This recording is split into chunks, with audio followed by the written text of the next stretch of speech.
like, you're the Chicago Bulls. So now that you kind of talked about your upbringing and just the experience of living and growing up in Minnesota, um,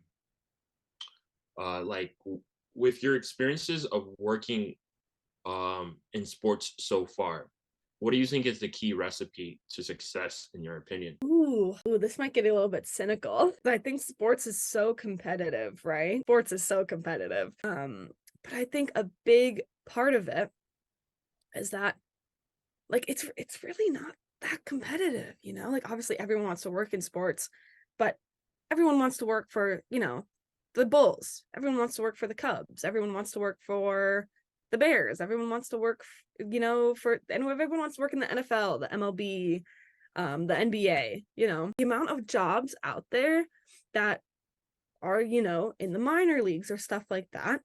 It's it's still competitive, don't get me wrong. The whole job Mhm. market is competitive, right? But if you are really dedicated into to getting into sports and, getting that experience, I think there's options out there. You just with sports, I think the competitiveness comes from how much are you willing to sacrifice, and how much are you able to sacrifice? That's part of it too. I think a lot of the industry you have to be really privileged to participate in because a lot of things it's so competitive that they're like, oh, well, this is unpaid, It's the Bulls offering unpaid internships and things like that. I'm like, you're the Chicago Bulls. You can pay your interns, and stuff like that.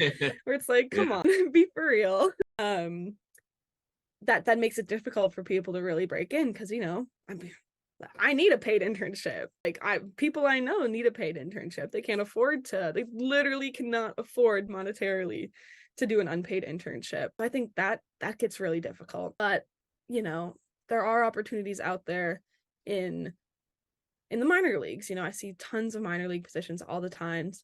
It's just about, can you move to, the middle of nowhere in the cornfields in Iowa? And are you willing to? Can you even do that? That's part of it too. But I think the opportunities are out there. Maybe that's just something I tell myself. Maybe that's wishful thinking.